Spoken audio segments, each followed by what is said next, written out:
যাচ্ছে। শেখ হাসিনা নিজেও আপনি শুনেছেন যে সে ইদানিং খুব কান্নাকাটি শুরু করেছে। কয়দিন পরে হয়তো হাত পা চেপে ধরা শুরু করবে।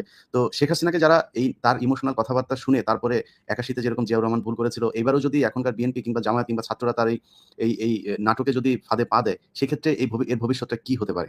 ইলিয়াস, এই নাটকে যে কাজ হবে না সেটা তো আজকে 6 মাস পরে আজকে বোঝা যাচ্ছে যে ছাত্র জনতার চেতনা কোথায়।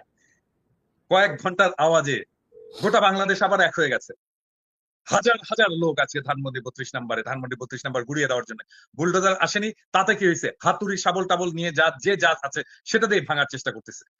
এবং এবং এইটা আজকের ঘটনাটা খুবই জরুরি ছিল, এটা বোঝানোর জন্য যে বিপ্লবের আগুন এখনো নিভে যায়নি, শহীদের রক্ত শুকায়নি, এবং আমরা বিপ্লবের লক্ষ্য অর্জন করবই। শেখ হাসিনা কেন, আওয়ামী লীগ কেন, আওয়ামী ন্যারেটিভের কোনো হিস্ট্রি বাংলাদেশে ফিরবে না।